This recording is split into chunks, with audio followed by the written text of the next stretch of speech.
नमस्कार, मेरा नाम है रोहित सिंह और आप देख रहे हैं मीडिया दर्शन। मीडिया दर्शन पर जो कार्यक्रम चल रहा है सफल राजनीति का, आज उसमें हमारे साथ गेस्ट के रूप में है रामगढ़ विधानसभा के विधायक सुधाकर सिंह जी। तो बहुत बहुत स्वागत है सर आपका हमारे कार्यक्रम में, और आपने हमारे लिए समय दिया, इसके लिए बहुत बहुत धन्यवाद। सुधाकर जी, मेरा पहला और सीधा सवाल है कि राजनीति में आने का निर्णय आपने कब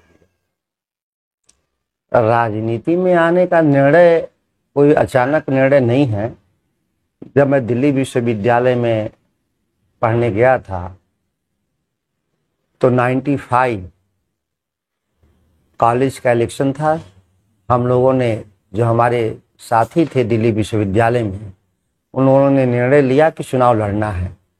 चुनाव लड़े हम लोग वहाँ पर, क्योंकि वहाँ पे लोकतंत्र को संचालित करता है दलीय प्रणाली। तो हमारा राष्ट्रीय जनता दल वहाँ था नहीं दिल्ली के भीतर, तो उस दलीय प्रणाली की राजनीति में हम लोग कुछ वोटों से हार गए थे। तो यह सबक है राजनीति में शुरू करने के लिए कि आपके लिए जब राजनीति में आना चाहते हैं तो संगठन होना चाहिए, विचारधारा होना चाहिए, और उसको संचालित करने के लिए बहुमुखी व्यक्तित्व के नेता होना चाहिए। और उस सबक पर हम लोग आगे राजनीतिक यात्रा शुरू किया हम लोगों ने। जो कॉन्स्टिट्यूशनल राजनीति है, सॉरी, जो कॉन्स्टिट्यूएंसी का राजनीति है, इसकी शुरुआत कैसे हुई? कॉन्स्टिट्यूएंसी की राजनीति, देखिए, आप जब लोकतांत्रिक राज्य में रहते हैं जहां निर्णय जनता के पक्ष में विधानसभाएं लोकसभाएं करती हैं, और आप चाहते हैं कि हम समाज को बदलें, तो आपको चुनावी राजनीति में जाना होता है। राजनीति में, चुनावी राजनीति में नहीं जाने के बाद भी राजनीति लोगों ने किया है इस देश में, उदाहरण रहे हैं। महात्मा गांधी ने कभी चुनाव नहीं लड़ा। आदरणीय जयप्रकाश जी हमारे संस्थापक समाजवादी आंदोलन के, उन्होंने चुनाव नहीं लड़ा। कई ऐसे राजनेताओं का हम लोग नाम जानते हैं जो चुनावी राजनीति में नहीं गए। लेकिन यह भी सच है कि आप किसी भी मुद्दे पर जनमत चाहते हैं तो जनमत का फैसला भारतीय संविधान के हिसाब से वह लोकसभा और विधानसभा के भीतर होगा, सड़कों पे फैसला नहीं होगा। हम जनमत को प्रचारित कर सकते हैं सड़कों पर, लेकिन हम बदल नहीं सकते। अगर लोगों, समाज के भीतर, राज्य के भीतर कोई समस्या है तो उसको बदलने के लिए आपको चुनावी राजनीति में सदन के भीतर जाना होगा और अपनी बात वहां रखना होगा, और उससे तभी बदलाव संभव है इस भारत के भीतर। आज की जो हमारी जो प्रणाली है, जो शासन प्रणाली, यही वही विकल्प है। आपको क्या लगता है जिस तरीके से लोकतंत्र में अपने आपका एक राजनीतिक पृष्ठभूमि रहा है, तो जो इतिहास का लोकतांत्रिक ढांचा था और जो मौजूदा लोकतांत्रिक ढांचा है, दोनों में कितना अंतर आया है? क्या लोकतांत्रिक मूल्यों में गिरावट आई है? देखिए, हमारा जो भारत का जो संविधान है वह लोकतंत्र को पुष्पित पल्लवित भी करता है और संरक्षण भी देता है। लेकिन इसको जो लागू करने वाले जो शीर्ष पद पर बैठे हैं, उनका व्यक्तिगत या उनका व्यक्तित्व भी प्रभावित करता है। अगर तानाशाह प्रवृत्ति के लोग होंगे राजनीति में तो वही संविधान की कुछ धाराओं का दुरुपयोग करके लोकतंत्र को संकट में डाल देते हैं। इतिहास के कई क्षण हैं जिसको देश गवाह है। 74 में देश के लोकप्रिय प्रधानमंत्री स्वर्गीय इंदिरा गांधी ने देश में इमरजेंसी लागू कर दिया था, और आज हमारे बीच देश के लोकप्रिय प्रधानमंत्री नरेंद्र मोदी बिना इमरजेंसी घोषित किए ही अघोषित तौर पे आपातकाल लागू है। आज आपने देखा होगा कि मीडिया हाउसेस पर लगातार छापेमारी की जा रही है देश में। आपने देखा होगा कि पेगास सॉफ्टवेयर के जरिए, इजरायली सॉफ्टवेयर के जरिए देश के प्रबुद्ध राजनेताओं, बुद्धिजीवियों, पत्रकारों पे नजर रखी जा रही है। जिस सॉफ्टवेयर की का उपयोग खरीदने के समय इस शर्तों पे हुआ था कि केवल आतंकवादी और आपराधिक घटनाओं में संलिप्त व्यक्तियों का ही पोल ट्रैक किया जाएगा, ठीक इसके उलट आप देखे होंगे 300 से ऊपर जो नाम आए हैं इस देश में, उसमें एक भी अपराधी नहीं है। सभी राजनीतिक दल के नेता हैं या उच्च पदस्थ अधिकारी हैं या फिर वो उद्योग जगत के उच्च पदस्थ हैं या मीडिया के। यह अघोषित आपात के तलब आपातकाल की तरफ देश बढ़ रहा है। भारत का संविधान में अच्छे प्रधानमंत्री भी हुए, अच्छे काम करने वाले भी हुए। बीपीसी ने इसी कानून के ढांचे में सामाजिक न्याय के ताकत को आगे बढ़ाने का काम किया। मनमोहन सिंह, नरसिंह राव ने आर्थिक उदारीकरण की ताकत को आगे बढ़ाने का काम किया।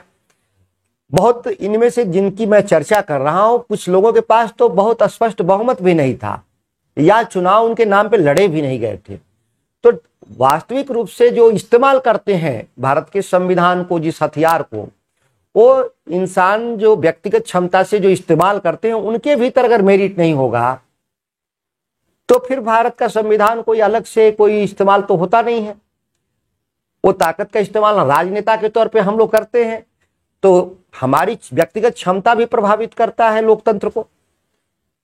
2020 में जो चुनाव हुआ उसमें आप राजद के सिंबल से चुनाव लड़े, और जो इससे पहले वहां पे विधायक थे उनका एक अच्छा, वहां पे समर्थकों का एक अच्छा भीड़ था उनके पास। तो आप अपने जीत को लेकर कितना सुनिश्चित थे 2020 में?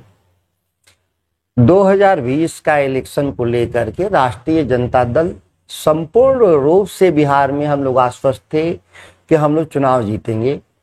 कोई रामगढ़ अकेला सवाल नहीं था। रामगढ़ और कैमूर जिला तो शुरू से ही समाजवादी आंदोलन का गढ़ रहा है, जहां लगातार एमएलए हमारे लोग बनते रहे हैं।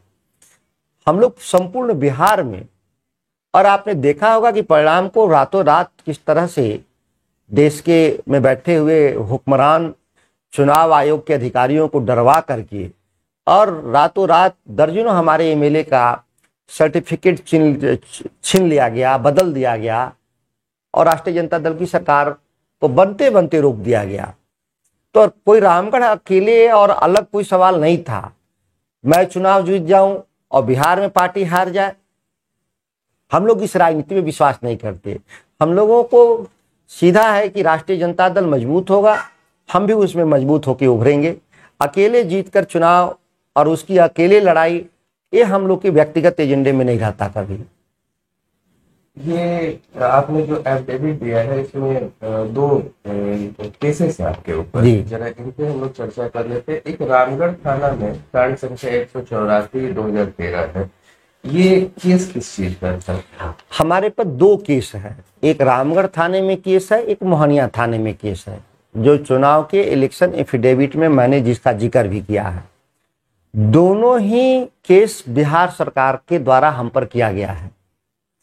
हमारा किसी से कोई जाति दुश्मनी नहीं है और किसी से व्यक्तिगत दुश्मनी नहीं है, इसीलिए आप मेरे पर कोई भी मुकदमा नहीं मिलेगा आपको। लेकिन राज सत्ता से जब आप टकराते हैं तो आप मुकदमा झेलने के लिए तैयार हो जाइए। यह लोकतंत्र का आवश्यक बुराइयों में से एक है कि सामाजिक जीवन में जाइएगा तो जो सत्ता में बैठे हुए सत्ताधीश लोग हैं आपको फर्जी केस में स्वयं डाल देंगे। दोनों ही केस, एक सड़क जाम का मामला है और एक राइस मिल में जो सरकार से मतभेद है हमारा, वो दोनों मतभेद को लेकर के केस सरकार ने दायर किया है, जो हम लोग को न्यायिक प्रक्रिया के विचाराधीन है। और मुझे संपूर्ण भरोसा है न्यायिक प्रक्रिया पर देश का कि जल्दी ही इसमें कोई निर्णय आ जाएगा। आप लोगों के दल के द्वारा, खासकर महागठबंधन के द्वारा, हमेशा बेरोजगारी को एक बड़ा मुद्दा बनाया जा रहा है, जो भी आंदोलन हो रहे हैं। तो बिहार से बेरोजगारी को दूर करने के लिए महागठबंधन के पास किस तरह का ब्लूप्रिंट है? अगर आपकी सरकार आती है तो किन किन माध्यमों से आप बिहार की बेरोजगारी को दूर करने का प्रयास करेंगे? इस बार का 2020 का चुनाव हम लोगों ने लड़ा ही था बेरोजगारी हटाओ अभियान के नाम पर, और हमने रोड मैप दिया था। माने तेजस्वी यादव जी ने, हमारे जो नेता प्रतिपक्ष हैं, उन्होंने पूरी मीडिया के सामने रोड मैप दिया था कि करीब करीब 10 लाख सरकारी क्षेत्र में पद खाली हैं बिहार में। करीब 3-4 लाख शिक्षकों का मामला है, 1 लाख पुलिस, 1 लाख पारा मेडिकल स्टाफ या नर्सिंग स्टाफ कहते हैं। इस तरह के करीब 10 लाख पद हमारे बिहार में खाली हैं, इसको हम लोग भर देंगे। इसके अलावा स्वरोजगार के लिए भी हम व्यापक पैमाने पर हम अभियान चलाएंगे। हम लोगों की स्पष्ट धारणा है कि बिहार भले ही लैंडलॉक स्टेट है, लेकिन बिहार की सरकार जो यहां बैठी है वो माइंड लॉक की सरकार बैठी हुई है। ये माइंड लॉक लोग नहीं स्वीकार करते कि बिहार में विकास होगा, रोजगार पैदा किया जा सकता है। बिहार के पास प्रचुर पानी है और नदियों का जाल है बिहार के भीतर। ठीक है कि यह प्राकृतिक आपदा लेके नदियां आती हैं, लेकिन इसका असर केवल साल में 10 दिन 15 दिन होता है। बाकी के समयों में यह हमारे लिए डिविडेंड पे करने वाले संरचना है, जिसका इस्तेमाल बिहार की सरकार नहीं करती। फूड प्रोसेसिंग के क्षेत्र में काम नहीं करना चाहती। बिहार में मक्का, गेहूं और चावल प्रचुर मात्रा में पैदा होता है, जिसकी प्रोसेसिंग यूनिट बिहार में नहीं लगाती। बिहार सरकार कोई नीति नहीं लाती है। बिहार में प्रचुर मात्रा में सब्जी और फल का उत्पादन होता है, जिसकी प्रोसेसिंग यूनिटें नहीं है, कोल्ड स्टोरेज नहीं है, वेयर हाउसेज नहीं है, ट्रांसपोर्टिंग सिस्टम्स नहीं है। ये बिहार में केवल नीतीश कुमार ने केवल और केवल एक ही चीज, वो तबादला उद्योग की केवल स्थापना किया नीतीश कुमार ने। दूसरा, उन्होंने दलाली तंत्र को खड़ा किया ब्लॉक से लेकर के पटना तक, और ये पूरे बिहार के विकास को रोकने वाला जो चीज है, इससे हमको मुक्ति लेना होगा। और बिहार किसी भी अन्य राज्य के मुकाबले ज्यादा क्षमता रखता है आगे जाने के लिए, क्योंकि बिहार के पास समृद्ध विरासत है।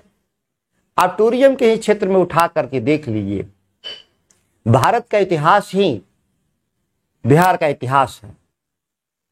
भारत पे शासन करने वाले जितने लोग थे, भारतीय लोग, वो बिहार के थे।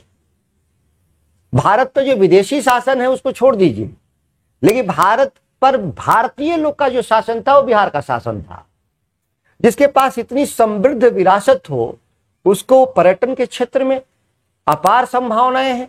भगवान बुद्ध की कर्मभूमि, ज्ञानभूमि, महावीर जैन की जन्मभूमि, भगवान राम की कर्मभूमि, शिक्षा भूमि, दीक्षा भूमि से लेकर के कैमूर पहाड़ियों पर जो हजारों साल से आदिवासी संस्कृति का सवाल हो, या हम नदियों के माध्यम से इको टूरिज्म के सवाल हो, विशाल संभावनाओं के बाद भी इस राज्य के भीतर ढांचागत सुविधाओं के अभाव में टूरिज्म आगे नहीं जा रहा। आप हिमाचल और उत्तराखंड को देख लीजिए तो उसकी अधिकतम जो उसकी जो आय है वो पर्यटन के जरिए आते हैं। लेकिन बिहार के भीतर नीतीश कुमार विकास के मुद्दे पर चुनाव लड़के आए भी नहीं थे। वह केवल अंध विरोध, लालू प्रसाद जी के अंध विरोध के आधार पर बिहार की राजनीति में आए। सुशील मोदी आए, और देखिएगा दोनों 16 साल हो गया सत्ता का। आप जब भी सवाल करिए इनसे कि आपने 16 सालों में बिहार का क्या विकास किया, तो 3 चुनाव बीत गया, 3 चुनाव में नहीं बताते। यह लालू प्रसाद जी का अंध विरोध के नाम पर चुनाव लड़ते हैं। बिहार आज पिछड़ रहा है। तेजस्वी जी ने इस विमर्श को बदला और विमर्श लाया कि बेरोजगारी बिहार का मुख्य मुद्दा है। सामाजिक न्याय का दौर लालू प्रसाद जी का था। राष्ट्रीय जनता दल का पहला फेज, तो राष्ट्रीय जनता दल का जो दूसरा फेज होगा वो हमारा आर्थिक न्याय का फेज होगा। और हम आर्थिक न्याय के लिए हम विस्तृत कार्य योजना के साथ चुनाव लड़े थे। इस बार बिहार में जनमत का लूट नहीं होता तो अभी तक हम लोग उस पर काम आगे बढ़े होते। लेकिन ये मेरा मुद्दा है, और उसी मुद्दे में हमारा बेरोजगारी के खिलाफ हमारा जन आंदोलन है, या राज्य के भीतर भ्रष्टाचार के खिलाफ जन आंदोलन है। अभी आपने बिहार के स्वर्णिम इतिहास के बारे में बहुत कुछ बताया, तो क्या जो हमेशा नए बिहार की परिकल्पना कराई जाती है, नए बिहार से ज्यादा बेहतर अगर हमें हमारा पुराना बिहार मिल जाए तो संभावनाओं का ज्यादा स्कोप है क्या? बिहार ही देश था। जात जो हमारे इतिहास है, करीब करीब 1400-1500 साल इस देश का जो इतिहास है, जो भारतीयों द्वारा शासित भारत, विदेशियों द्वारा शासित भारत की मैं बात नहीं कर रहा, तो भारत था कहाँ? बिहार ही भारत था। भारत, आज जिस भारत की आप बात करते हैं, आज जिस इंडिया की बात करते हैं, इसका निर्माण तो महात्मा गांधी ने किया था 1947 में, देश आजाद। इससे पहले भारत तो 565 राजाओं का देश था। मतलब भारत के भीतर 565 देश था। 565 राजा किस पर शासन करते थे? भारत पे नहीं, एक छोटे छोटे हिस्सों पे करते, वही उनके लिए वो देश था। भारत का एकीकरण और भारत एक देश के रूप में, यह तो महात्मा गांधी के सपनों का भारत था कि भारत में राजाओं का राज नहीं रहेगा, ये जो 565 जो राजा हैं इनको खत्म किया जाएगा, इनकी जगह पे एक संयुक्त लोकतांत्रिक देश बनेगा। तो ये भारत तो कोई बहुत पुराना नहीं है, 70 साल है इसकी यात्रा आज़ादी के बाद की। हम एक स्केल और पैमाने पर देखें तो जो तरक्की होनी चाहिए वो नहीं हुई। उसके कई ऐतिहासिक कारण हैं इस देश के भीतर। शासन करने वालों की कुछ सफलताएं भी हैं और विफलताएं भी हैं। नेहरू के नेतृत्व में जब हम देश चलाते हैं तो भारत देश था ही नहीं, लेकिन भारत है, तो यह सफलता है। भारत के पास एक लोकतांत्रिक सिस्टम है, यह भी एक सफलता है देश के लिए। भारत के पास एक स्वतंत्र न्यायपालिका है सर्वोच्च न्यायालय के नेतृत्व में, वह भी हमारी एक उपलब्धि है। भारत में खर्चों के व्यवस्थापन के लिए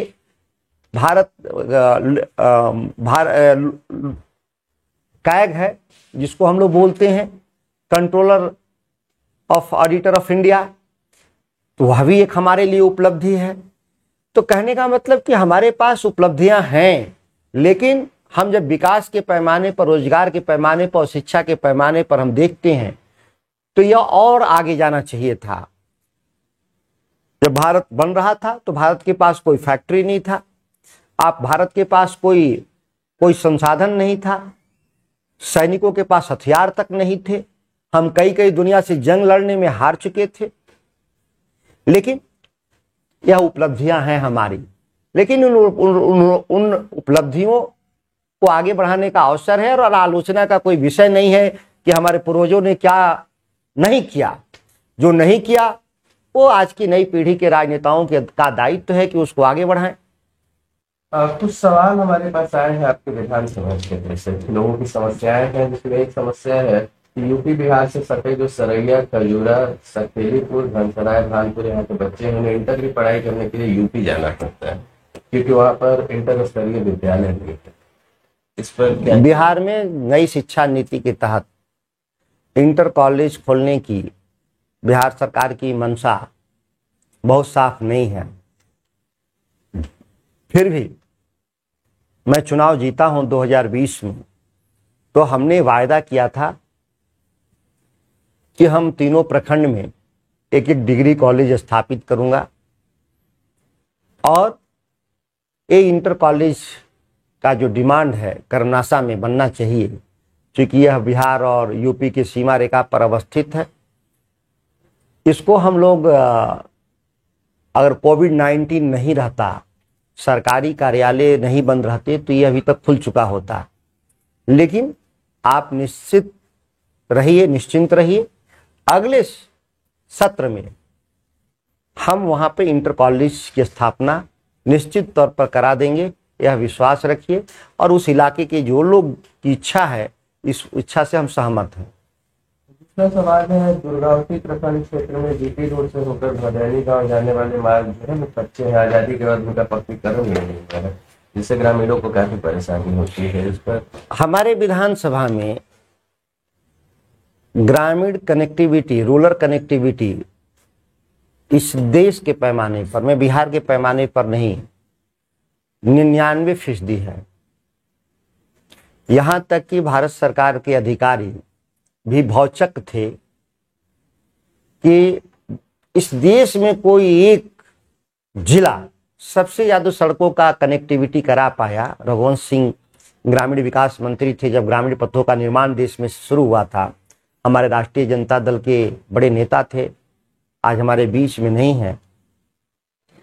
लेकिन ये भदायनी, ये गांव जिसकी आप चर्चा कर रहे हैं, हमारे विधानसभा में मुश्किल से 2 या 300 गांव में 2 या 3 ऐसे गांव रह गए हैं जो सड़क के अभाव में हैं। यह शिकायतें मेरे रहते दूर हो जाएंगी, इसमें कोई शक नहीं है। एक सवाल और आया है, एक समस्या और रह गई कि दुर्गावती प्राथमिक स्वास्थ्य केंद्र सहित कई अन्य उप स्वास्थ्य केंद्र हैं जिनकी हालत बहुत जर्जर है और इसका इंतजाम होना चाहिए, क्योंकि स्वास्थ्य संबंधी जो समस्याएं हैं वो आ रही हैं। स्वास्थ्य संबंधी इंफ्रास्ट्रक्चर की जर्जर हालत का अंदाजा तो इस कोविड-19 में देश के हर नागरिक को मिल गया। दिल्ली में जहां सबसे ज़्यादा गवर्नमेंट ऑफ इंडिया का इन्वेस्टमेंट है, जहां देश के स्वास्थ्य बजट का 50% अकेले दिल्ली में व्यय होता है, वहां भी कोविड-19 के दौर में ऑक्सीजन के अभाव में, बेड के अभाव में, वेंटिलेटर के अभाव में लोगों ने दम तोड़ दिया। बिहार के स्वास्थ्य व्यवस्था के बारे में सबको पता है कि क्या स्थिति था। थोड़ी बारिश हो जाने पे एनएमसीएच में पानी भर जाता है, पीएमसीएच में पानी भर जाता है, डीएमसीएच में पानी भर जाता है। थोड़े से मौसम बिगड़ते हैं तो चमकी बुखार से बच्चों की मौत होने लगती है। कोविड का आपने प्रभाव देखा। ठीक वही हाल दुर्गावती का भी था और इस बात को लेकर के हम विधानसभा के पिछले सत्र में जब मैंने सवाल किया तो स्वास्थ्य सेवाओं के उन्नयन के लिए हमको 12-13 करोड़ रुपए रामगढ़ विधानसभा को मिला है, जिसमें प्रमुख रूप से दुर्गावती में बड़ा हॉस्पिटल 30 बेड का हम लोगों ने टेंडर करवा दिया है। काम शुरू हो जाएगा, बारिश खत्म होते होते काम शुरू हो जाएगा दुर्गावती में। देवहलिया में नया हॉस्पिटल और 5 जगह छोटे हॉस्पिटल, एक तिरोजपुर में, एक डहरक सोहका में, एक चंडीस में, एक सदुल्लाहपुर में और एक महुवर सराय में। ये 5 जगह छोटे हॉस्पिटल, साथ में रामगढ़ जो अभी हॉस्पिटल है हमारा सबसे बड़ा, उसकी सुविधाओं का उन्नयन करने के लिए ऑक्सीजन प्लांट प्रखंड स्तर पे बिहार में पहला लग रहा है। बाकी जो ऑक्सीजन प्लांट हैं या तो वो जिला में लग रहे हैं या अनुमंडल में लग रहे हैं, प्रखंड स्तर पे। और इसके बाद अपने विधायक निधि का तकरीबन ज़्यादातर पैसा इस बार हम लोगों ने oxygen cylinder, oxygen meter, oxygen flow meter, oxygen concentrator, जो कोविड-19 से निपटने के लिए, क्योंकि जिस तरह से मौत हुई है, तकरीबन हमारा कैमूर जिला सरकारी आंकड़ों के हिसाब से 350 और अगर उसको हम सरकारी आंकड़े को हटा दें तो करीब 10 गुना मौत हुआ है। तो इसलिए हम लोग को जरूरी था कि स्वास्थ्य के क्षेत्र में हम लोग इस बार ध्यान दें। लगातार हम लोग देखे होंगे विधानसभा हंगामेदार रहा कि भाई आप हमको डॉक्टर और नर्सेज दीजिए। पूरे बिहार में 1,20,000 डॉक्टर और नर्स होना चाहिए, डॉक्टर होने चाहिए अकेले, नर्स को छोड़ दीजिए। तो बड़े बेशर्मी से हमारे स्वास्थ्य मंत्री ने जवाब दिया कि बिहार को 1,20,000 डॉक्टर उपलब्ध है। जब दूसरा हमारा सवाल हुआ कि सरकार के सरकारी हॉस्पिटलों में कितने हैं डॉक्टर, तो मात्र 6,000। और उन्होंने जवाब दिया बेशर्मी से, एक तरफ वो कह रहे हैं कि WHO के मानकों के हिसाब से बिहार में निजी क्षेत्र में 1,20,000 डॉक्टर उपलब्ध हैं, लेकिन सरकार के क्षेत्र में क्यों नहीं उपलब्ध हो रहे हैं? कहीं ना कहीं आपकी नीतियों की विफलता है और डॉक्टरों को अविश्वास है कि सरकारी सेवा में नहीं आना चाहते। उसको आपको दूर करना चाहिए, उनकी समस्याओं को दूर करना चाहिए। बिहार के मेडिकल एसोसिएशन, जो प्रोफेशनल एसोसिएशन है, उनको बैठा के बात करनी चाहिए कि किन कारणों से आप राज्य सरकार की सेवा में नहीं आना चाहते हैं। और बिहार एक गरीब राज्य है, निर्धनतम राज्य है। यहाँ के रोगियों को राज्य के बाहर जाने से उसका खर्च 2 गुना 3 गुना बढ़ जाता है और निर्धनतम राज्य के लोगों पे दंड है। इसीलिए बिहार सरकार को स्वास्थ्य के क्षेत्र में अधिकतम निवेश करना चाहिए। अभी हम लोगों ने कहा भी है कि कैमूर के लिए एक ट्रॉमा सेंटर दीजिए। हम NH2 पर रहते हैं, जहां प्रतिदिन दुर्घटना में रोज 2-4 लोग मर जाते हैं। हम सरकार से कहे हैं कि भारत सरकार की नीति है कि हर जिला में एक मेडिकल कॉलेज होना चाहिए। आपने बक्सर को मेडिकल कॉलेज दे दिया, अपने आरा जिला को मेडिकल कॉलेज दे दिया, सासाराम में प्राइवेट मेडिकल कॉलेज पहले से है, तो कैमूर की भी हिस्सेदारी बनती है और कैमूर में भी मेडिकल कॉलेज खुलना चाहिए। ये दो सवाल को सुलझाने के लिए हम लोग प्रयासरत हैं और आने वाले वक्त में हम लोग जल्दी इसको सुलझा लेंगे, यह हम लोग को विश्वास है। ये तो वो समस्याएं थी जो जनता के तरफ से, आप जनता के माध्यम से, मतलब हमारे माध्यम से जनता के सवाल आप तक पहुंचे। आप इस बार अपने विधानसभा क्षेत्र में, क्योंकि आप वहाँ पे जीत के आए हैं, किन किन चीजों को सोचे हैं जो नई चीज वहाँ पे आप शुरू करने वाले हैं? ऐसा कोई प्लान है आपका? देखिए, स्वास्थ्य के क्षेत्र में हमारे विधानसभा में बहुत भारी समस्या था, लगभग इंफ्रास्ट्रक्चर नहीं के बराबर था। रामगढ़ हॉस्पिटल को छोड़ दिया जाए तो बहुत कम ही सुविधाएं उपलब्ध थी। फर्स्ट फेज में हम लोग लगे हुए हैं कि रामगढ़ में एक ठीक ठाक स्वास्थ्य सुविधाएं उपलब्ध हो जाए, एक बड़ी चुनौती है।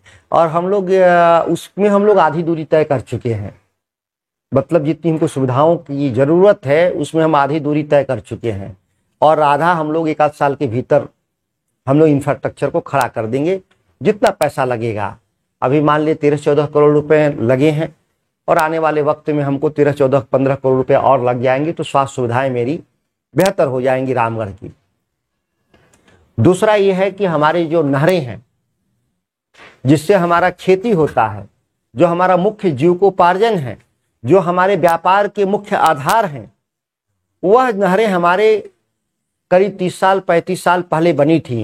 श्री जगदानंद सिंह जब सिंचाई मंत्री, स्वर्गीय सच्चिदानंद सिंह सिंचाई मंत्री थे, उस जमाने में बने थे।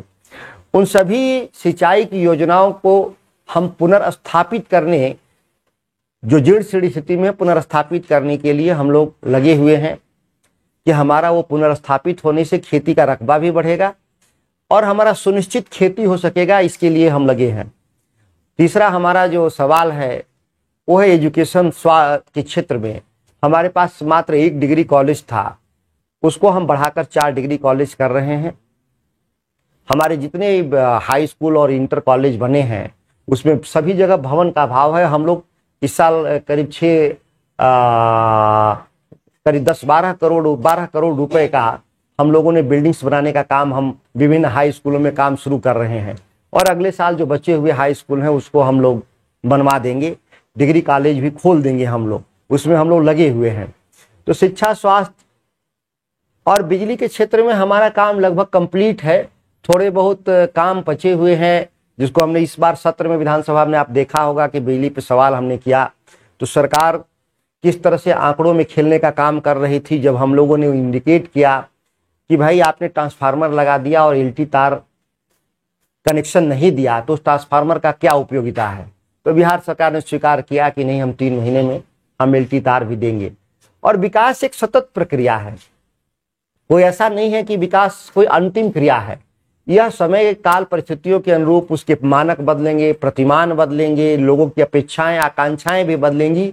हम बढ़ती हुई आकांक्षाएं और अपेक्षाओं पे खरा उतरने के लिए हम सतत प्रयासरत रहेंगे। और सबसे बड़ा जो मुद्दा है हमारे कैमूर जिला रामगढ़ के लिए है, वो है शासन प्रणाली में घोर भ्रष्टाचार। लोगों ने कल्पना से बाहर नीतीश कुमार के राज में भ्रष्टाचार अगर देखना है तो कैमूर आइए, उसको देखिए कि कहाँ भ्रष्टाचार नहीं है। और इस भ्रष्टाचार पे अंकुश लगाना हम लोग का पहला दायित्व है जिस जनप्रतिनिधि के हिसाब से। इससे पूर्व के जनप्रतिनिधि जो बने रामगढ़ में जो 10 साल, वो भ्रष्टाचार में जाके डुबकी लगाते थे, जैसे गंगा में डुबकी लगाते हैं, वो भ्रष्टाचार में डुबकी लगाते थे, उसमें इस्तेमाल करते थे कि भ्रष्टाचार का तंत्र फले फूले विस्तृत हो। लेकिन हम लोग उसको रोकने के लिए लगातार दृढ़ संकल्प हैं, और हम जो भी हम लोग के सामने सवाल आता है उसको हम लोग सुलझाने का प्रयास करते हैं। चलते चलते आपसे एक आखिरी सवाल है कि जनता अपने जनप्रतिनिधियों से बहुत सारी अपेक्षाएं रखती है और हमेशा अपनी समस्याओं में अपने जनप्रतिनिधियों को ढूंढती है। आप एक विधायक हैं, जनप्रतिनिधि हैं, आप अपनी जनता से क्या अपेक्षा रखते हैं? मैं जनता से बहुत ज्यादा अपेक्षा नहीं रखता, वो अपेक्षाओं का भार मेरे ऊपर है। हम अपनी जनता से एक ही बात हमेशा कहते हैं कि आप कानून का पालन करिए। जब आप कानून का पालन करिएगा तो आपकी 90% समस्याएं दूर हो जाएंगी। अगर कोई पुलिस वाला घूस मांगता है मोटरसाइकिल पकड़ लेने के बाद, तो आपके पास हेलमेट नहीं होता है, ड्राइविंग लाइसेंस नहीं होता है, ऑनर बुक नहीं होता है, तो अधिकारी घूस मांगते हैं। तो मैं तो यही कहूँगा कि आप सभी चीज़ों को लेकर चलिए, और इससे आपकी सुरक्षा है कि एक्सीडेंट दुर्घटना होगा कहीं तो जान बचने की गुंजाइश होगी, अन्यथा आपके पास अगर हेलमेट नहीं होगा तो जान भी जा सकती है, रोज जाता है लोगों का। या मान लीजिए बिजली चोरी का मामला कहीं कहीं आता है रोज, तो अधिकारी पकड़ लेते हैं चोरी में। तो मैं तो यही कहूँगा कानून का पालन करिए, यह हमारा नागरिक, इसको हम बोलते हैं नागरिक ड्यूटी भी है, हमारे कर्तव्य हैं। हम अपनी ड्यूटी का अगर हम पूरा करते हैं तो 90% भ्रष्टाचार स्वतः समाप्त हो जाएगा। बाकी जो बचे हैं उसके लिए हम लोग हैं, उसको लड़ने के लिए। बहुत बहुत धन्यवाद। अभी आपने रामगढ़ विधानसभा के विधायक सुधाकर सिंह को सुना। हम जल्द ही अगले एपिसोड में मिलेंगे किसी और जनप्रतिनिधि के साथ। तब तक के लिए बने रहिए मीडिया दर्शन पर।